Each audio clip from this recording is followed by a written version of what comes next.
Okay, so September 2015, and this is the very last talk on the theme of the wheel and the goal. So those of you who've been coming over the summer have heard quite a series of talks over 3 months about the wheel of life. We've had talks on the 6 realms of the wheel of life that symbolise the kind of mind-made worlds that we construct for ourselves and then inhabit. And we've had talks on the 12 nidanas, or links, around the outside of the wheel of life, that are the way that we kind of form habits. We've had talks on the way to get out of that sort of cycle of links and onto the spiral of positive and creative mental states.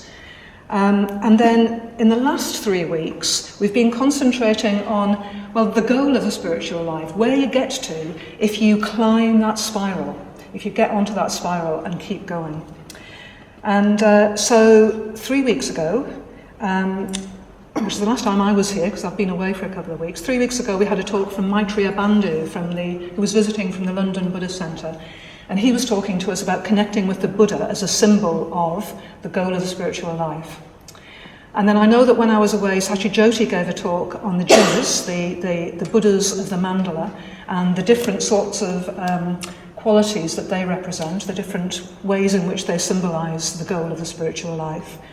And then last week you had talks from 3 Sangha members about other symbols for the goal of the spiritual life. So there was a talk about Darkanis, there was a talk about the lotus, and there was a talk about begging bowls. And there are lots and lots of other symbols for what we're trying to do, where we're trying to get. There's a symbol of the Bodhi tree. There's a symbol of the empty throne, one that we don't see very much nowadays, but it was used a lot in early Buddhist art. The wheel of the Dharma. The many archetypal Buddhas and Bodhisattvas that you will have seen illustrations of. The Vajra, the Enzo, the kind of circle that you see that in Zen Buddhism represents enlightenment. There's a symbol of the blue sky representing shunyata, representing emptiness, and so on and so on. There are lots of them. But for a lot of people, including me, one of the very, very powerful symbols of the goal of the spiritual life is the Pure Land, and that's what we're going to talk about tonight. So, what is a Pure Land? If it's not a familiar term to you, then you might have come across it downstairs. If you're one of these people who browses notice boards, you'll notice that in our bookshop there is a notice board which is entitled Sheffield Pure Land.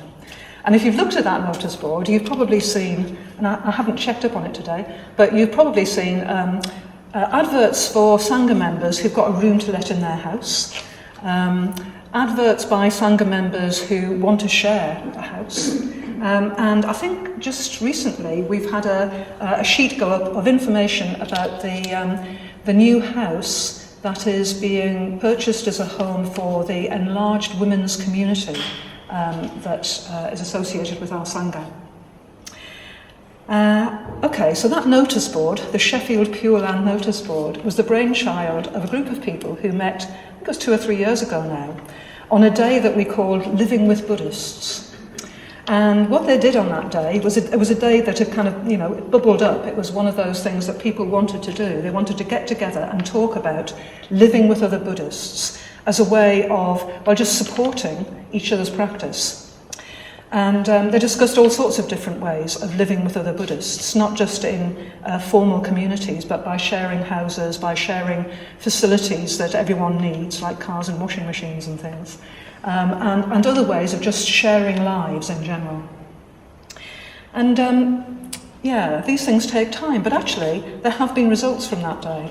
So since that time, the men's community that lives through the door at the back, upstairs from the Buddhist Centre, has become, in a way, even more popular. We've got people queuing up wanting to live in the men's community. The women's community, which at that time was quite small, I think there were 4 people in it then, is expanding. It's now 5 people. 7 people want to live in that community, and so there will be 7 people in the bigger house that we're buying for the women's community. And there are at least 3 other Buddhist households in Sheffield where Sangha members live together. So I suppose if that was your only experience of the word Pure Land, you might be forgiven for thinking that a Pure Land was a Buddhist community. Okay, other places you might have come across the term. You might have come across the term if you've ever read anything about Pure Land Buddhism, which is it's a particular Buddhist tradition, mostly in China and Japan.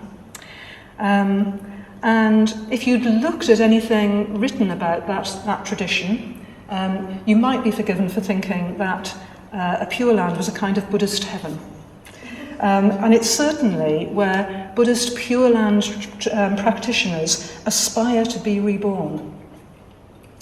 And in the Pure Land tradition, the Pure Land is, well, it's a wonderful place. In Buddhist art, it's shown as centering around a particular Buddha figure, sometimes a Bodhisattva figure. Usually it's depicted as a fairly busy place with lots and lots of bodhisattvas and other figures kind of doing things, taking part in it.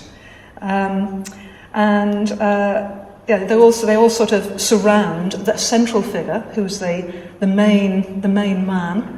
I haven't seen one centering around a female bodhisattva or Buddha, so mainly the main man in that Pure Land.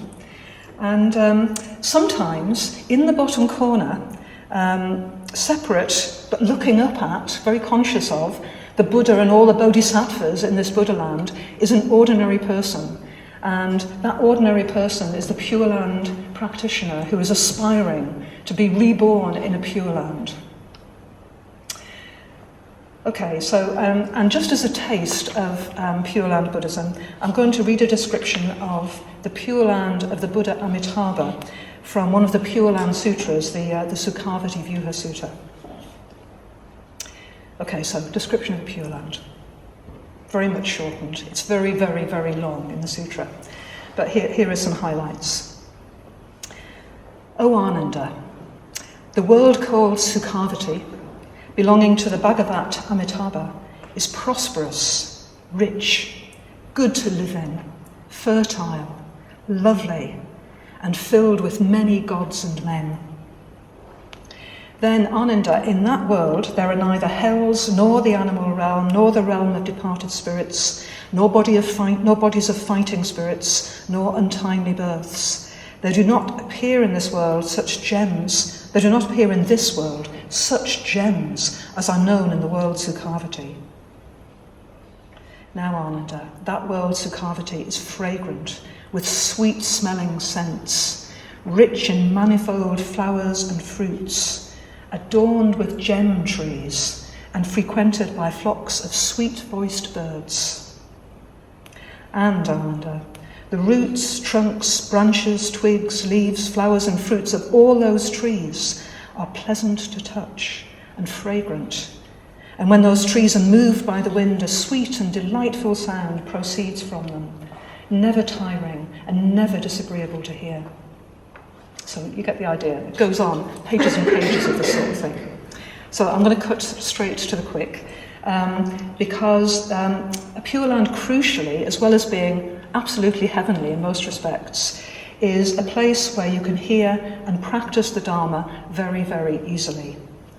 So, quoting from the sutra again, and from each ray of light proceeds hundreds of thousands of Buddhas with bodies of golden colour, who go and teach the Dharma to beings in the immeasurable and innumerable worlds in every direction of space.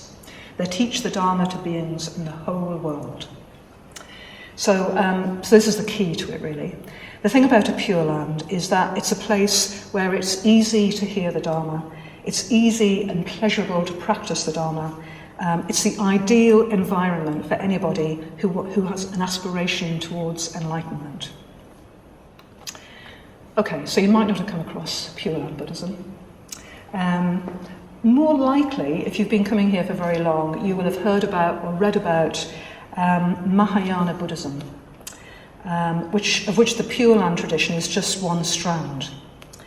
And then you might have come across the synonyms for the word Pure Land, which are Buddha Land and Buddhafield. And of course, those terms are all in connection with something called the Bodhisattva ideal. So, for those of you who haven't come across Mahayana Buddhism, it's a style of Buddhism that emerged probably half a millennia or so after the lifetime of the Buddha. And it eventually became probably the dominant form of Buddhism in most of the East, especially in the northerly extent of Buddhism. So the Himalayan region, Central Asia, China, Japan, Korea, all of those sorts of countries. And the central myth of Mahayana Buddhism is the Bodhisattva ideal. So the Bodhisattva is a being, well, in a way, the Bodhisattva is the ideal Buddhist, concerned not only with his own spiritual development, but also with helping all other beings to develop towards enlightenment. So in the Mahayana, the Bodhisattvas devote themselves to the welfare of others by dedicating their lives to working for the enlightenment of other beings.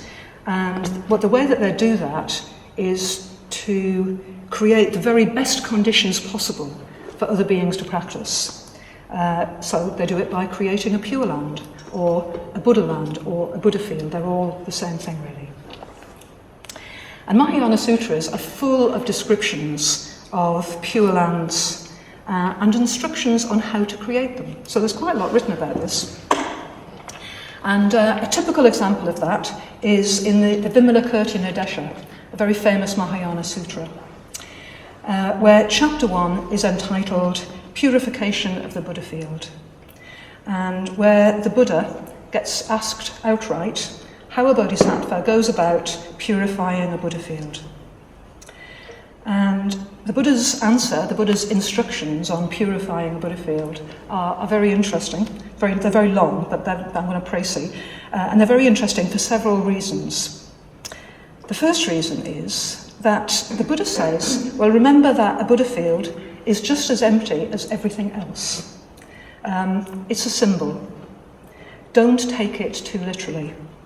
You can build a Buddhafield, but don't expect to see anything.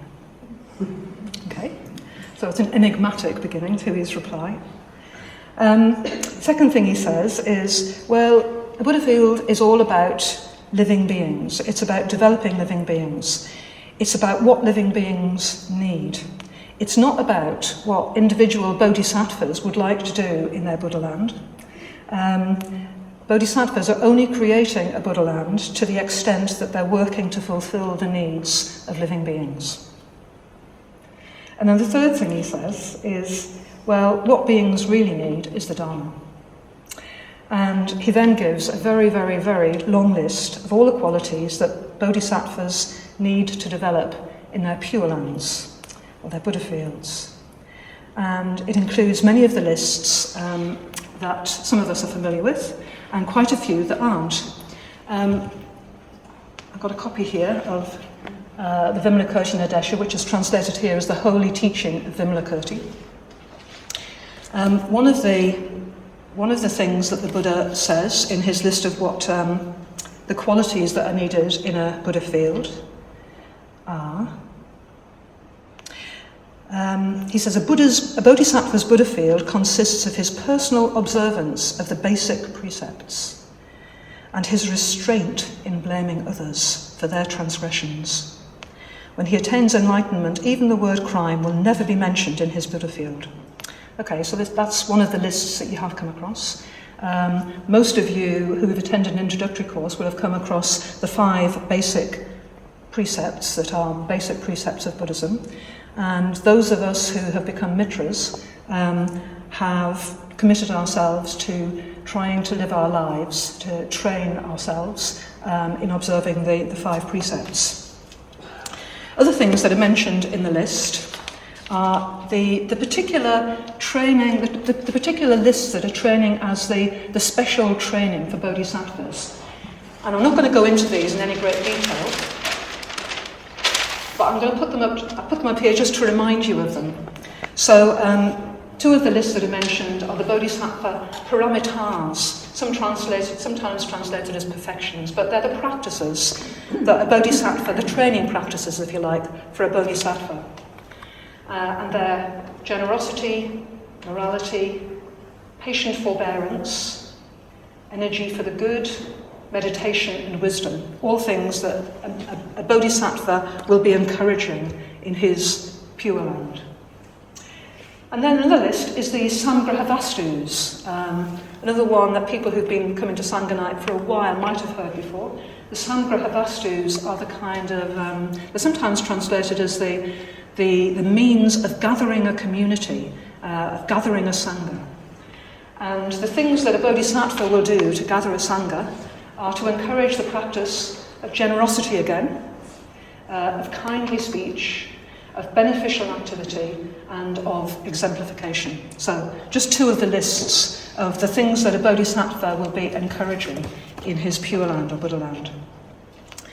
And not going to go into them, there isn't time really, but useful to note them, and perhaps especially useful to note the common starting point of both of the lists, which is Dharma, generosity. Okay, so returning to focusing on the Pure Land as the goal of the spiritual life. What I'd like to do for the next bit of my talk, and most of the remainder of my talk, is to look at why the Pure Land is such a potent symbol. Could even be argued that it is the best symbol for enlightenment, or perhaps the most relevant to us. And I think there are three main reasons for that, and I'm going to talk about each of those reasons. The first is that it represents our highest and deepest aspirations. The second is that probably it's the most accurate description of the goal of the spiritual life. And the third is that it's perhaps the most down to earth and the most relevant to us. Okay, so objectively, it's hard to beat the Pure Land in terms of aspiration, linked as it is to the Bodhisattva ideal. So, since the Bodhisattva sets herself or himself up that to attain the highest imaginable goal, which is to end all suffering of all beings by helping them to attain the ultimate spiritual goal, which is not only enlightenment, but full and perfect enlightenment. The sutras are always very insistent on that, full and perfect enlightenment for all sentient beings in this world and every other world, not just now, but in the three ages. And traditionally in Buddhism, the three ages refers to past, present, and future. So, the Bodhisattva is vowing to lead all beings of every place and every time to enlightenment. So in terms of superlatives, it covers every base really. Aspirations don't come much higher than the Bodhisattva ideal. But certainly the aspiration might sound just too far out to even consider in personal terms. But there is something about the idea, not so much of the Bodhisattva vow, but of the Pure Land that he creates that resonates with me. It certainly chimes with my deepest longings, my deepest yearnings, and I take my deepest longings quite seriously because I think that they actually point to something that's quite important. So those deepest longings, I suppose, are probably for very deep happiness and for peace of mind, for inner peace, if you like. But if I reflect on what those longings are for, they're not for me as I am now, feeling great happiness. They're actually for much more than that, really. And my yearning is, I suppose, for a different world, and a different way of being in the world, perhaps. And it's the kind of longing that, for something that's whispered by certain music, and that's hinted at by the beauty in the natural world. So it's something indefinable that I can't put my finger on or particularly describe to you, but it's very, very important to me. It's something much bigger than I am now, and it's a state of deep connection with, well, certainly with all of you, and with the world in general, and I suppose with reality itself. So it's a yearning for something quite big, really. And I suspect it's an impulse that is buried deep within all living beings, within life itself, maybe within reality itself. And if all that sounds a bit woolly and intuitive, bear with me, because my intuitions are supported by reason. Okay, and the reason comes under the next bit, because the next bit is why is the Pure Land the most accurate way of describing the goal of the Buddhist life? So Maitreya Bandhu stood here the last time that I was at Sanganite, and he looked at our Buddha Rupa and he said, well, the Buddha, the figure of the Buddha, is a really bad symbol for the Buddha. He said the figure of the Buddha is a really bad figure for enlightenment, the goal of the spiritual life. And I think, well, in some ways I agree with him. Non-Buddhists sometimes think that the Buddha is the symbol for a god that Buddhists worship, and well, you and I know better than that.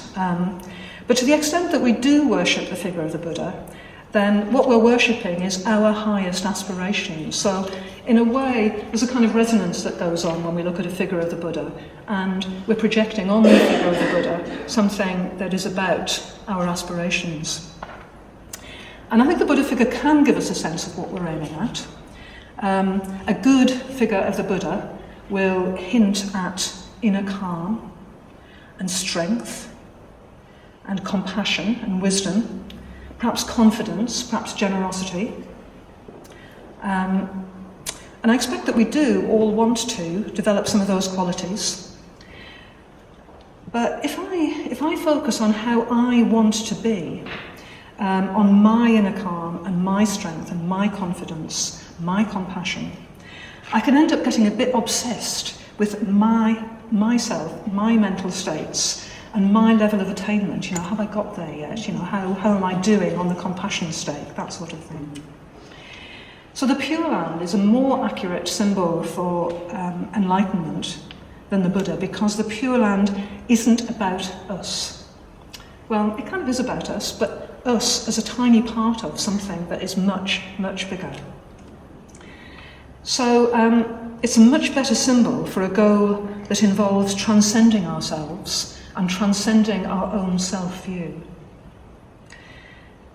Seeing things as they really are means expanding our view of reality and our sphere of concern to include all of reality, all other beings. And by focusing on the Pure Land, we see that enlightenment is not an isolated state.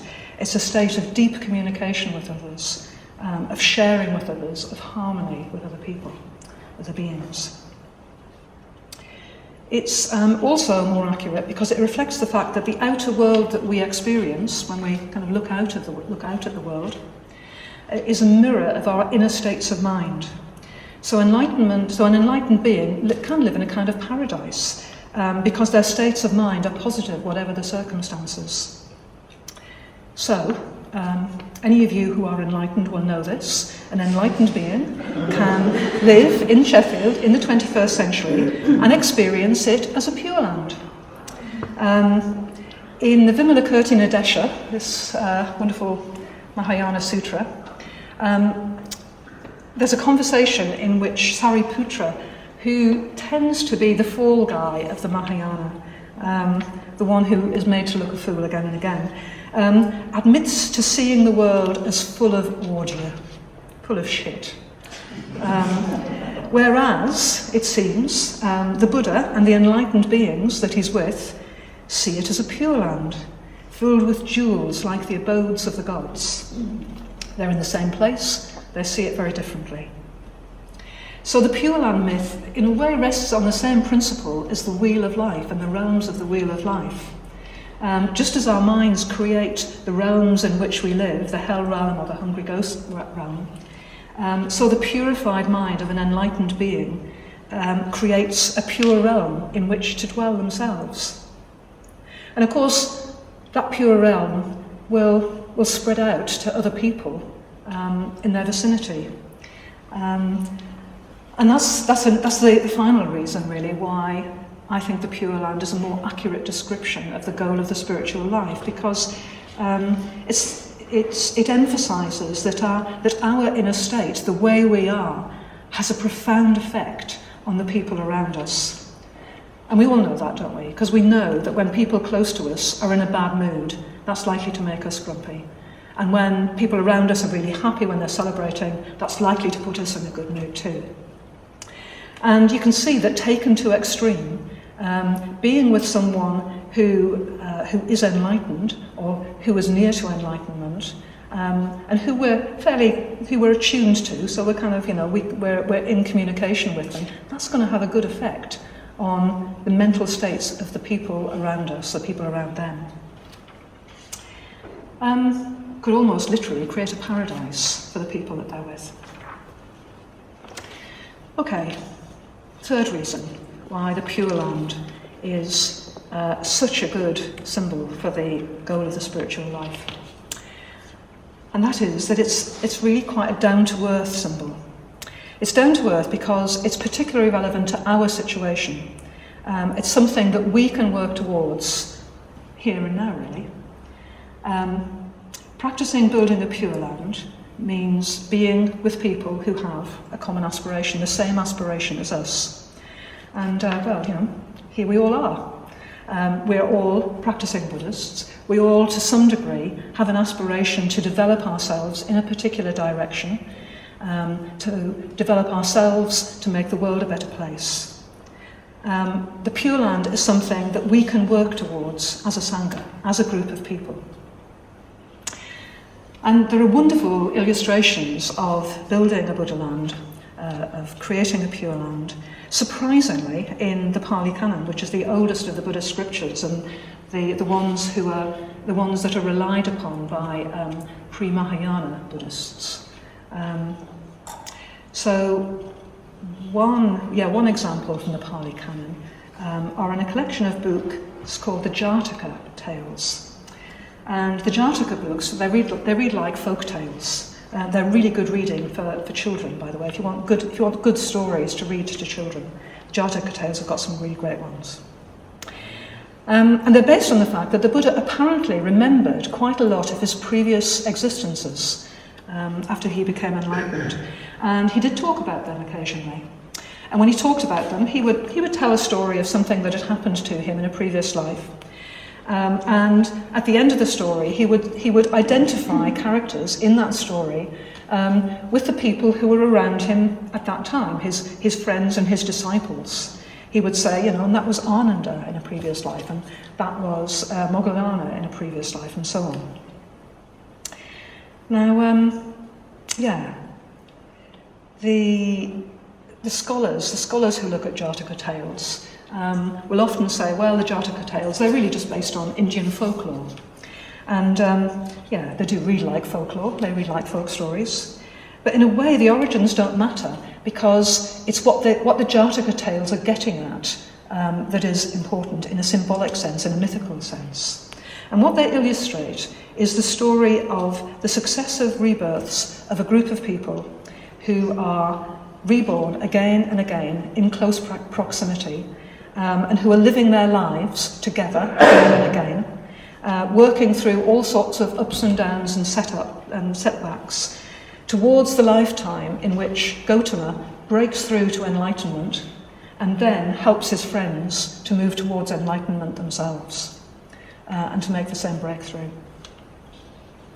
So reading and reflecting on the Jatakas, you get a sense that enlightenment is not an individual quest, it's really a joint enterprise. And the Buddha himself obviously didn't think about his enlightenment as a private affair, as an individual accomplishment. He got enlightened, and then what did he do? He devoted the rest of his life to building a Pure Land, I suppose, to helping other people, he devoted himself to creating the conditions for other people to be able to practice the Dharma and move themselves towards the enlightenment that he'd attained. So, for me, it's actually very helpful to think of our Sangha in the same way. We're obviously a group of people who are working towards a common aspiration. Maybe, just maybe, we've been doing that over several, perhaps even over many, many lifetimes, helping each other move ourselves and move the world in a particular positive direction. And even if you think that's a load of old baloney, and I'm sure some people do, I put it to you that thinking in that way, taking that as a kind of mythic quest, a mythic kind of picture of our lives and the meaning of our lives, can only have positive effects. Because for me, doing that stops me thinking about me and my practice and what can I get out of this, and directs me towards thinking about us. What's good for us? What do we need? What does the Sangha need? How can I help? How can I be of use? It expands my field of consciousness enormously, from being self-centred to being centred on the goals, the shared goals of all of us. Okay, and that brings me to another Pali Canon story which illustrates the Pure Land myth, and which actually gives some very practical advice. So this is the Buddha giving advice on how to build a Pure Land, and he doesn't call it a Pure Land. This is the more usual sort of Pali Canon format. It's a sort of biographical tale about the Buddha that tells just one of the stories about the life of the Buddha and his encounter with some other people.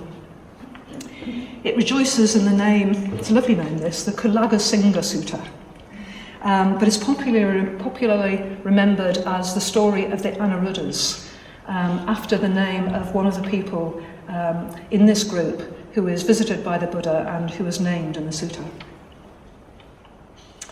So the Buddha goes to visit a group of his disciples, and these are disciples who've been practicing together for some time in retreat conditions. And the Buddha inquires how they're doing, how they're getting on. And he's very impressed, actually, at how they are getting on. He's impressed at the degree of mutual affection, at the degree of harmony between them. And what seems to amount, it's a level of harmony that seems to amount almost to telepathy. They really seem to understand each other, almost to be able to read each other's thoughts. And this little group, the Anuruddhas, as they're known, describe themselves as living in concord with mutual appreciation, without disputing, blending like milk and water, viewing each other with kindly eyes. And so the Buddha asks about their practice. And their reply is quite long, so I'm not going to read it all. But three things stand out for me, so I'm just going to zone in on those. The first thing that stands out for me is that they're all incredibly grateful to their mini Sangha. They say, it is a gain for me. It is a great gain for me that I'm living with such companions in the holy life. Okay, that's the first thing. Second thing is that they have a huge emphasis on kindness and generosity. They talk about bodily, verbal, and mental acts of loving kindness. And they talk about their practice as involving considering, why shall I not set aside what I wish to do and do what these venerable ones wish to do? And the third thing is that, although they're meditating a lot, and they do tell the Buddha quite a lot about their meditation practice, the practicalities of their shared lives are very, very much part of their practice. And so is a consideration, a sort of empathy, a sort of consideration for the impact that their actions are having on the wider world. So I'll read you a little bit of what they say about that. Venerable Sir, they say to the Buddha, whichever of us returns first from the village with alms food, prepares the seats, sets out the water for drinking and washing, and puts the refuse bucket in place. Whichever of us returns last eats any food left over if he wishes. Otherwise, he throws it away where there's no greenery, or drops it into water where there's no life, so being very careful about where they're putting their waste. He puts away the seats and the water for drinking and washing. He puts away the refuse bucket after washing it, sweeps out the dining place. And whoever notices that the pots of water for drinking, for washing, or the latrine are low or empty, takes care of that. And every 5 days we sit together all night discussing the Dharma. That is how we abide. Okay, so by the end of the sutta, it becomes obvious to the reader that this little Sangha group, inspired by the Buddha's teachings, have helped one another to attain enlightenment. They really have created a Pure Land. And our own teacher, Sangharakshita, coming fast-forwarding 2.5 millennia, Sangharakshita places a very, very strong emphasis on building Sangha as an important practice for all of us. And of course, building the Buddha land, creating a Pure Land, is just a metaphor for the practice of building Sangha. And Sangharakshita takes the metaphor a stage further, and he says that in order to build a Pure Land, we need to create a new society, a new way of relating to each other and the world. We need that new society to be supported by alternative institutions that will help rather than hinder our practice. So that's rather a radical way of looking at what's needed by the Sangha. And he talks about living and working with other Buddhists as an alternative to conventional living and working situations. And that's, of course, where I started this evening's talk, with the idea of the Sheffield Pure Land. Living and working with other Buddhists isn't possible for everybody. It might not even be everyone's cup of tea. But if we really, really want to create ideal conditions for practicing, then surrounding ourselves with other Buddhists on every possible opportunity, in all the contexts of our lives, would certainly help. Okay, so whether or not we can live and work with Buddhists, we can still take creating a Pure Land as a goal for our practice. We can build a Buddha land together when we meet here at Sheffield Buddhist Centre, simply by taking the Pure Land as our collective goal. But we can't let it run through everything else that we do. Like the Anuruddhas, we can start by feeling gratitude for our co-Sangha members, all the other people in this room, all the other people that we know in the Sangha. We can practice bodily, verbal and mental acts of loving kindness for each other. We can set aside what we want to do and do what other people want to do. We can look out for little practical tasks that need doing, like clearing away food before Sangha night and unloading the dishwasher or loading the dishwasher. And we can sit up all night discussing the Dharma, or maybe we can just really put ourselves into the 20 or 25-minute discussion that we're going to have at the end of this talk. And it's not only at the Buddhist Centre that you can practice building a Pure Land.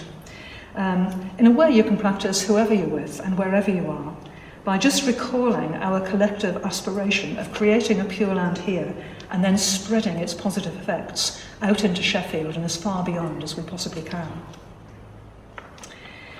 And you can find out more. You can even try practicing. You can find out more about the Bodhisattva Paramitars and the Samprana Vastus, and perhaps even try practicing some of them. Okay, so I want to end by demonstrating that Sheffield Pure Land is, in fact, a reality. So, not sure how many people there are here tonight, 60 odd perhaps. And most of us, to a greater or lesser extent, share a common aspiration. And there's a couple of hundred more of us in Sheffield who practice at this centre regularly, come to different things on different nights.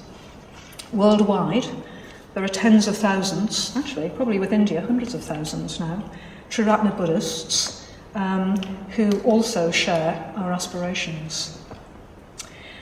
And when we come together, we generate an energy which is palpable in the atmosphere of the centre.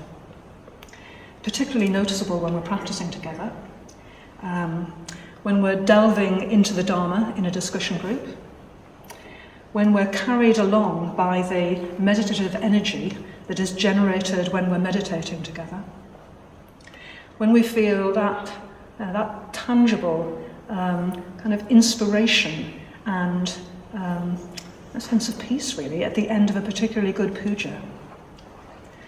Even when we're doing practical things together as a team, kind of working together, there's a phenomenal amount of energy is generated by the summer fair, which is, 80 or so of us working together as an act of generosity to the Buddhist causes that we're raising money for, and to the local community who are coming and enjoying a fantastic day out. And there's a sense in which we have performed a miracle here at Sheffield Buddhist Centre. We have created a Pure Land with a wonderful building, wonderful gardens, amazing people, friendly and helpful. We have got, in many ways, the ideal conditions for practicing the Dharma.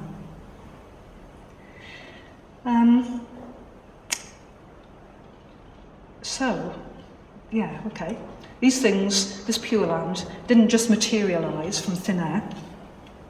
It's built on a collective aspiration, it's built on collective practice, and the collective sheer hard work, really, of many, many different people. It's no one person's achievement.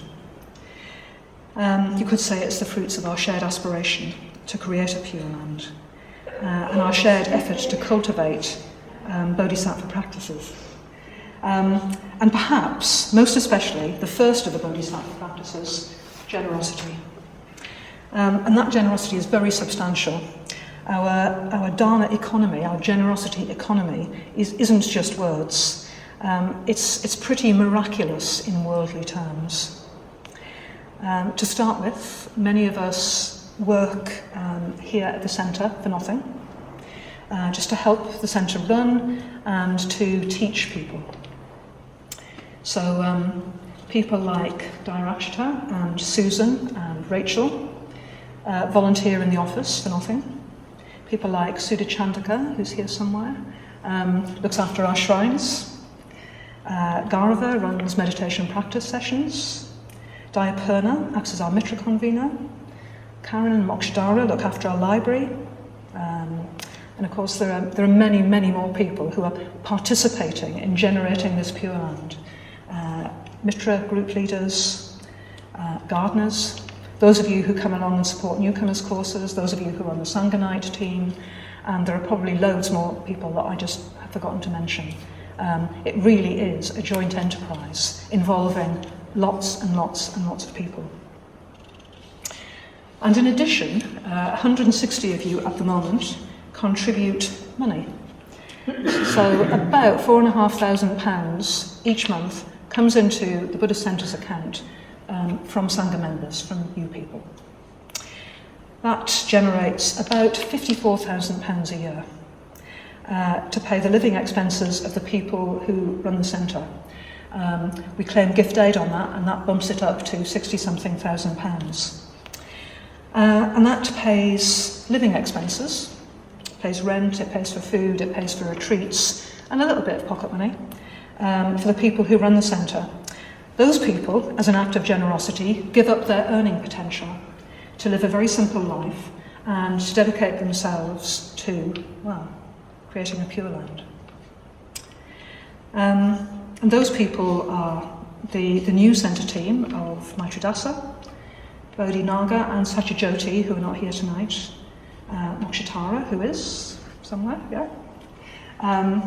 and Vidanya and I are still part of that team, but from next year we hope to be doing less.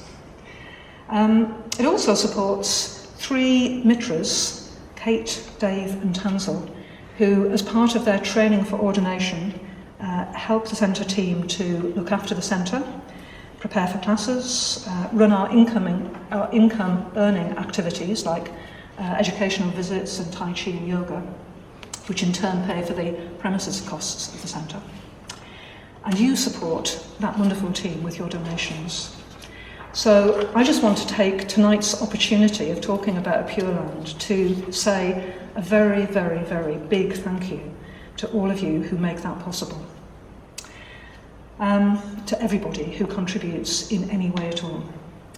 And a special thanks to the 160 of you who actually put your money into our bank account every month. Because standing orders are unquestionably the best way for us to receive money. It means the money comes in regularly and in amounts that we can anticipate. Hopefully it's also the best way for you, because the money just disappears from your account, and hopefully you hardly even notice it. And if you're not a standing order donor, you do have the opportunity to become one if you'd like to. Once a year we tell you where your money is going, where the money comes from, where it's going, that sort of thing. And we make up a whole lot of these forms, standing order forms. Tells you about the Dharma economy on one side, standing order form on the other. There are some of them here, which I'll just leave here. There are some more of them downstairs. If any of you hasn't got a standing order and would like to set one up, for however small or large an amount, I think the smallest standing order we've got is £4 a month. I think the largest one's about 150 a month. Then please feel free to fill a form in. We'd be delighted. So as I said, this is the time of year when we focus on standing orders. In a way, I don't want to make a big deal of it this year, because we asked last year when we had a problem, and we were overwhelmed by your generosity. And so I just really want to say another big thank you. Thank you, thank you, thank you for being so generous to the centre. In a way, all I can say is what Anuruddha said to the Buddha. It is a gain for me to be living the holy life with such companions. I feel very privileged to be part of a Sangha where generosity is so much a feature of our practice, and where inspiration and energy are so much in evidence, and where building a Buddha land or creating a Pure Land is so central to our practice. So thank you for your generosity, and thank you for listening to my talk.